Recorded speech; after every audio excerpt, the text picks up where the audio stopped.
Good evening, everybody. How are you? I'm Bob Tucker. Nathan introduced me. I'm a lawyer. I'm a podcaster, but I'm here to talk to you about the law stuff, not the podcast stuff. If you want to talk about podcast stuff, let me know. What I'd like to talk to you is some general legal pitfalls for startup businesses. And this is a 30,000-foot view of this, and you'll hear me say a lot. I could talk more and more about this, and if you want to talk more about that, that's fine. But to keep this to 10, 12 minutes, that's what I'm doing. There's a quote from Jean-Paul Sartre's No Exit play, which is often it's quoted often, but it's in the wrong context usually. It's hell is other people, right? And I'm going to use it in the wrong context too. So most of the legal issues that startups face, that any business faces, is because other people get involved. You can think of a situation where no other person is involved, and then you don't have to deal with most, if not all of these. And I thought maybe that would be an interesting way to kind of work our way through these. So what would that situation be? That would be where somebody on their own time, so that's one, builds something from scratch on their own, and they don't sell or give it to anybody. Okay, so first of all, that last thing's a problem, right? Because you're not going to make any money if you're not selling anything. But that involves other people. And we'll get to that one. But let's start with the first one, on your own time. So a lot of times, especially folks who are making software, things like that, things start as a side project. You have another job and you're like, oh, I have this great idea, I want to work on it. That's great. You have a funding source in that you have a salary to pay you while you work on it. But you should not work on it at work because that involves other people. And those other people may have a policy in place where intellectual property that their employees come up with on the job is they have rights in it or they own it. That's a problem because the value in your business is that idea, right? And if you use their computers, well, that gets you into more hot water. Or if you use their trade secrets or their knowledge or their know-how that you came across on the job, that gets you into hot water too. So that's my first point about on your own. That's one that everybody should probably try to avoid. Some of these other ones are unavoidable. So from scratch, sticking with software, let's talk about software for a second, right? So almost nobody starts from binary code when they make a new product. Would anybody disagree with that? Right? Are you doing ones and zeros? Right? So you already are using somebody else's product, right? You're using either a language, you're using a framework, you're using an engine, you're using libraries, and each one of those things are not owned by you, right?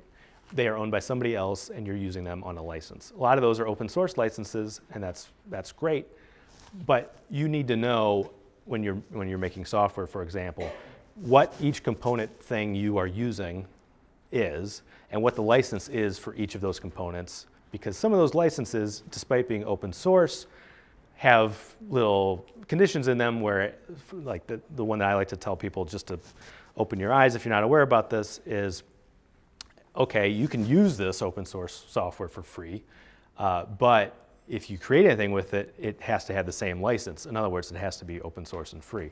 So if you want to make money, that's not a great thing, right? And here, I don't know if you guys take notes here, but there's a great website that kind of boils this down. It's choosealicense.com/licenses. It has each of the common open source licenses and what their restrictions are in an easy to read way rather than like a lawyerly, oh, okay, I got to go through a contract sort of way. So the point from the from scratch thing is you are, again, I'm thinking in the context of software, you are probably almost certainly involving other people in your creation of your product. And you have to keep that in mind because you may have obligations to those people based on the licenses of those products. And sometimes a side issue here is the issue of patent trolls. Do you guys know what patent trolls are? It's not from Dungeons and Dragons. It's people like Nathan Myhrvold, who was a former executive at Microsoft, started this company who he buys up patents and then prosecutes them against people. These are people who own patents who don't use them, who sue people for using what they claim to be their patented stuff, right? And it's basically a fancy way of blackmail, right? And the problem is because you can defend it, right, by saying your patent isn't valid. It's not, for whatever reason patent lawyers want to argue about. But that's going to cost you a lot of money. It's a lot cheaper just to give them the money they want and to make them go away. So a great example of this is the JPEG format in the early 2000s was under like 2 different patent troll attacks. And combined, they made hundreds, I think somewhere in the neighborhood of $100 million just in settlements and stuff before that patent was finally invalidated and that attack went away. But that's another example of involving other people in whatever you're building and how that can be troublesome. The next point was by yourself. And this is a bigger point. It's one thing, you are by yourself on your computer making your product or you're making your whatever it is, your widget. But as soon as you involve other people, your legal issues that you have to address and plan for grow exponentially. So by other people, I mean employees, co-founders, co-owners, investors who are effectively co-owners, and lenders, right? So let's talk about a little bit of each of these. Is anybody here an employer? Okay, so you guys know this stuff, right? As soon as you have an employee, you have a lot to worry about that you didn't have to worry about before. You have to worry about, okay, if I'm paying them hourly, are they exempt from overtime? Am I complying with overtime regulations? Do I have so many employees I have to provide health care? How do I deal with this whole withholding tax thing? And do I want to have a handbook? And in that handbook, what policies and procedures do I want to set forth for my employees? And what's illegal to put in that handbook? Because there are some things that you aren't allowed to have as policies. And all those are issues that immediately pop up as soon as you have an employee. And other issues that I'd like to touch on briefly, you guys know what non-compete clauses are, right? So these are pretty common, and traditionally they've been viewed askance by the courts. Courts don't. They even say the words we don't like these, but in Ohio at least they're enforced if they're narrowly tailored and of an appropriate duration and scope. So for those who don't know, these are clauses in an employment contract that say, well, if you leave here, if you're fired, if XYZ condition happens and you leave our employment, you cannot compete against us in this geographic area for this amount of time. 3 years, 50 miles from Toledo, something like that. This is a way for employers to protect their own trade secrets, to protect themselves from somebody just leaving and starting a competitor, and they're pretty common. And so if you're an employer, especially in a business where your value is your secret sauce, your trade secrets, your source code before it's compiled, things like that, you want to protect that, and one of the ways to do that is through non-competes and clauses like that. So other legal, sorry, I have to look at my notes because I forget things. I apologize. I'm no TED Talk speaker. And then, of course, you never want to be sued for discrimination or retaliation, but that happens, and that happens even if you didn't discriminate or retaliate, but there are things you can do to kind of put in place protections to at least minimize that likelihood. I didn't even mention independent contractors. So the whole reason behind independent contractors is because you want to avoid vicarious liability. Vicarious liability is, the easiest example is a delivery driver gets into a car accident, hurts somebody while he's on the job making a delivery, right? Because he was on the job during the scope of his employment when he got in the accident and hurt that person can not only sue the driver, but can sue the company, right? If that person had been an independent contractor, he can't go after the company, right? So that's the big reason why you want independent contractors. There are exceptions to this. There's exceptions to everything in the law, and I apologize for that. I didn't make it. Don't get me started on agency by estoppel, which is one of those. But the problem with independent contractors is you have less control over them. And if you exert too much control over them, even though they are in name independent contractors, they become in the law employees, and you get in trouble for not treating them like employees, for example, withholding their taxes and things like that, and you can be held vicariously liable for their actions. So that's my point on independent contractors. And again, what I'm doing here is I'm bouncing from issue to issue, and I apologize for that. But my thought was, let's try to cover the waterfront, and we could go more in depth on a lot of these. And if you guys want to, let me know afterwards. One problem with independent contractors.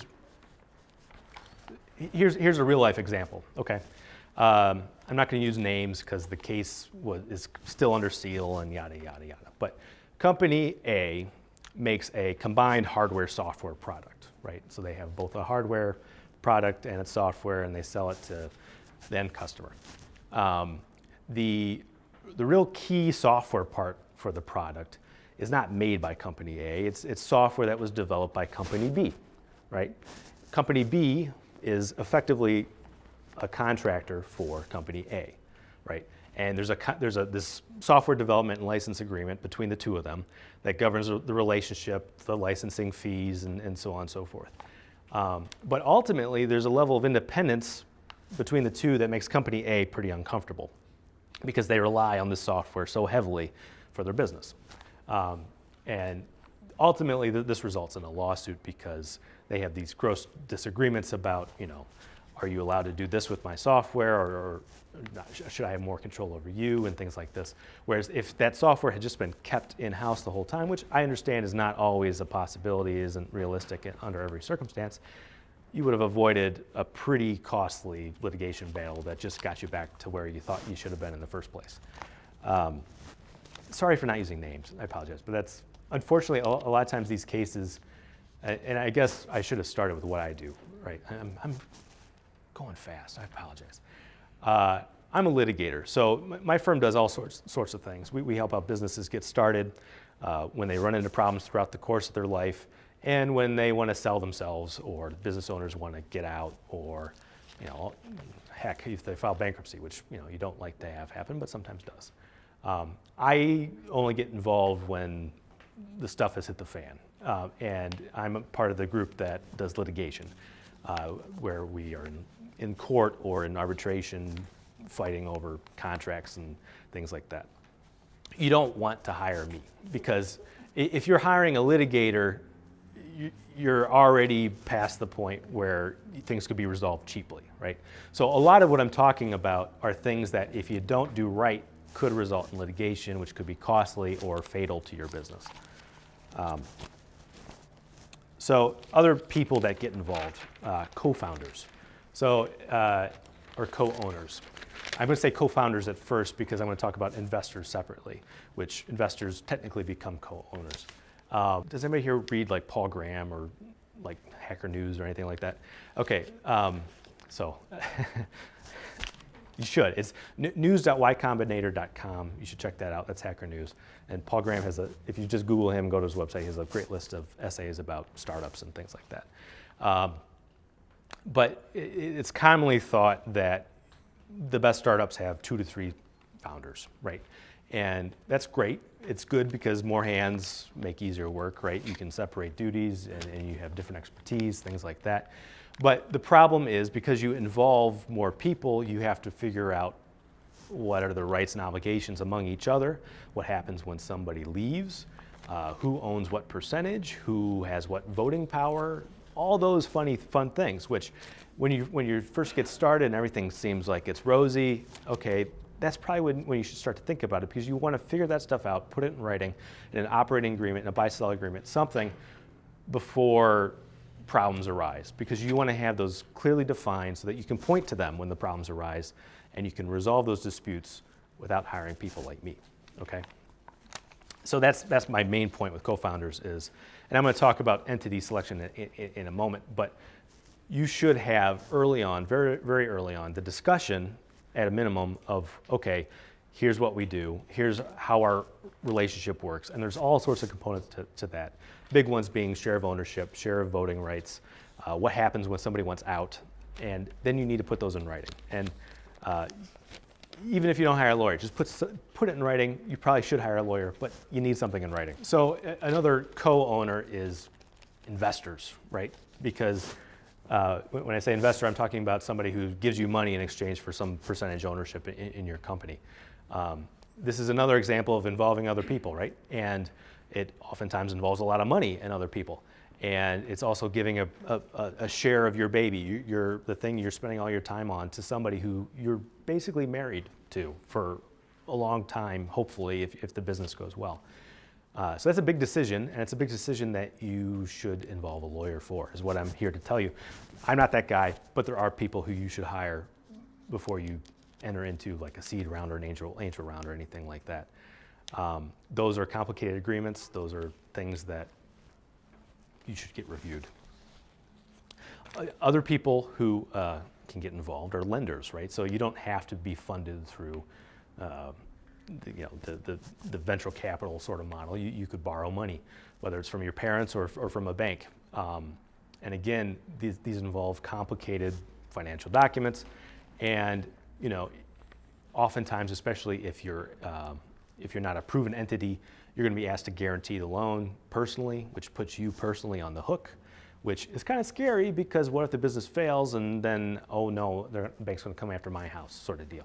So those are other things that you should not enter into lightly and should consider the implications of. And it probably pays to have somebody who's been there before negotiating on your behalf. Okay.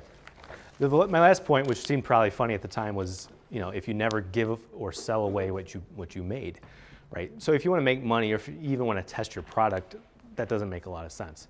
But the point there is, as soon as you do that, you open yourself up to liability. You open yourself up to all sorts of claims that could arise from whatever your product is. And so this is going to be product specific as to, okay, do I make something with sharp blades on it? Okay, I might be facing X sort of liability. Do I have these sorts of things that I put this nice danger sign on, like just hanging outside of my product? Okay. Am I collecting people's data? Do I have to worry about that?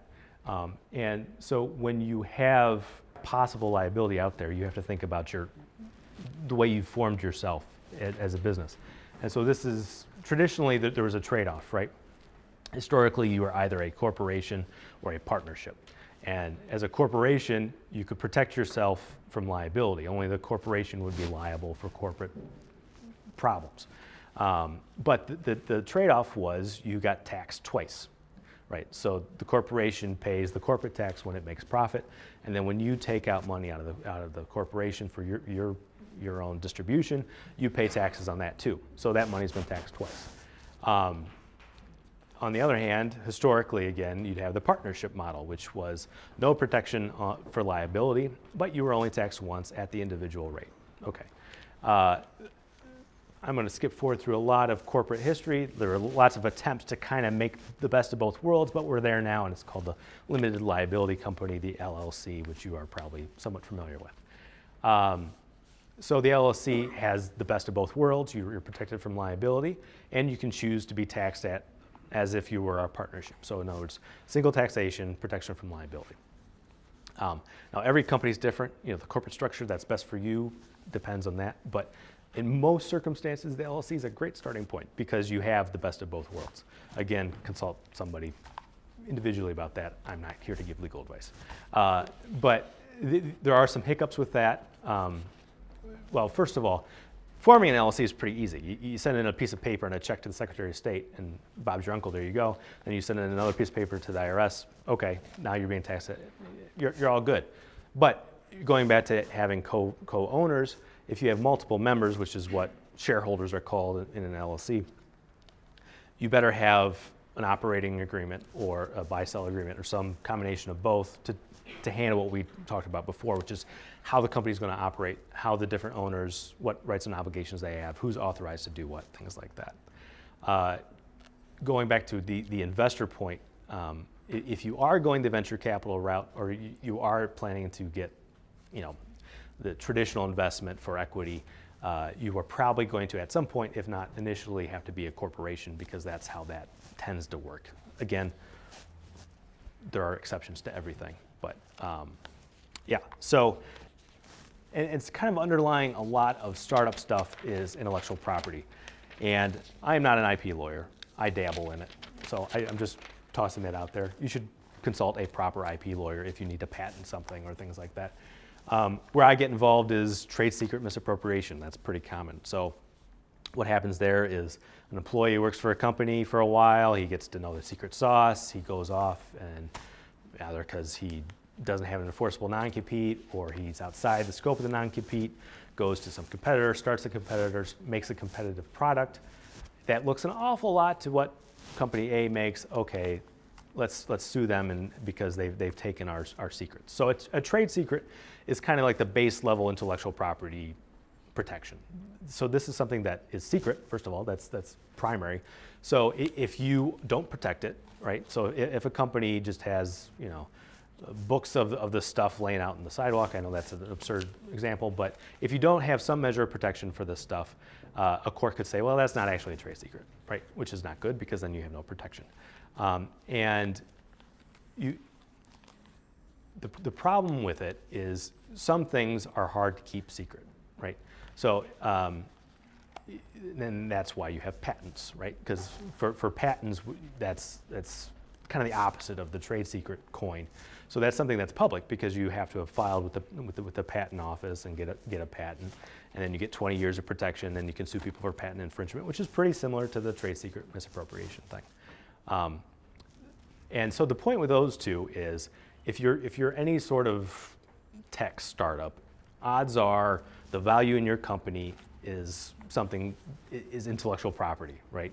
It may also be your employees who came up with that, right? Who are real bright people, but it's also the actual intellectual property itself, and it's something that should be of primary importance to protect, and just to keep that in mind. And again, if you protect it right, hopefully you don't have to hire somebody like me to go after former employees.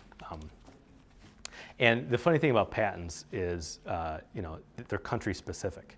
So like a US patent is no good in Korea, right? You have to have a Korean patent too.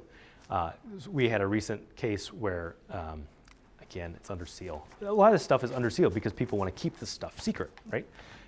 So company A, this is actually the same one as earlier that sells the hardware software combination, was selling a version of its product to what would otherwise be a competitor in Korea. And the reason was that competitor was incorporating that into their own product and selling it, right?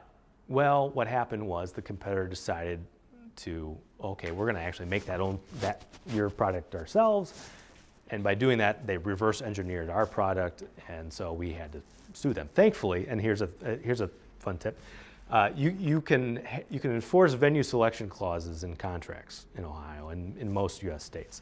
So despite the fact that this company is located in South Korea and doesn't do business in Ohio or the United States, we were able to drag them into federal court here, which was beneficial for us because it just made it easier on us and home field advantage and all that.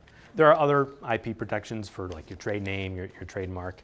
The key thing that with trade names is, at least again, I'm not a specialist, I dabble in this stuff, but the funny thing I like to say is, I don't know if it's funny to people, I apologize, but the thing with a trade name is you don't want it to become a noun, okay? Right? So when Kleenex is a noun, okay, it's not really a trade name anymore. And another thing I want to talk about is privacy protections, because I figured, I don't know if you guys are interested in websites or web sites as a service and things like that. There is a statute in California, and I'm going to get it right here, the California Online Privacy Protection Act, or OPA. What it says is if you collect data that's personally identifiable information of a California resident, then you have to have a privacy policy that meets certain requirements, and you have to follow that privacy policy in your business.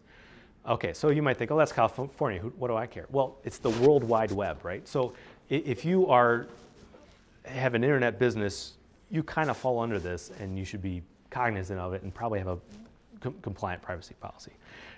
There's also a federal Children's Online Privacy Protection Act, which deals with if you're a business that collects data for children under the age of 13, there's additional privacy policy hoops you have to go through. And these are, again, things that could open you up to liability and have to hire lawyers, so things to be cognizant of.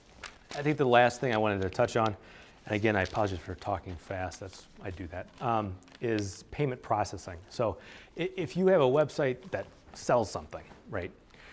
you're going to be accepting probably credit cards, certainly PayPal, one or the other or both, right? Any of those, if you start accepting payments through them, you agree to hundreds of pages of agreements, okay?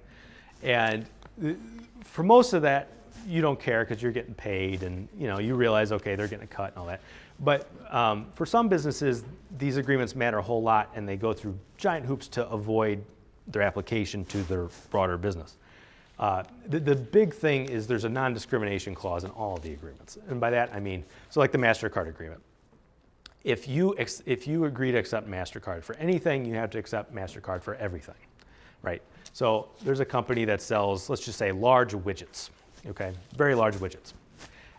And they traditionally have agreements with pretty big buyers who incorporate those large widgets into other large widgets, okay?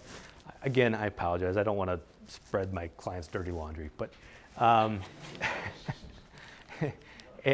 and so, but some of the business guys at the company wanted to sell some smaller widgets too, to like Joe Consumer. And so, but the way they wanted to do that is to do it online, set up a little website with like a catchy little logo and stuff, and start selling it there. The problem is if they had done it under the main entity that they sold most of their stuff through, they would have to start accepting credit card payments from their big customers, right? Which they don't want to do because that small percentage on that big fee is a lot of money. So in order to get around that, you set up a separate entity that only does the small stuff, and only that entity agrees to the agreement and things like that. So there are hoops everywhere, there are problems everywhere, and that's my payment processing thing. And then, of course, there are always regulations specific to your industry. If you are interested in doing anything financial, anything health related, God bless you, that's going to be really tough. And you have lots and lots of regulations to deal with than just if you have some other business. But then it's not just financial health stuff, because like if you're in the drone business, now you got to worry about the FAA. Or if you're in the ceramics business, be careful where you export or import, because that stuff's actually highly regulated. Ceramics, not kidding. Anyway, with that, I'm done.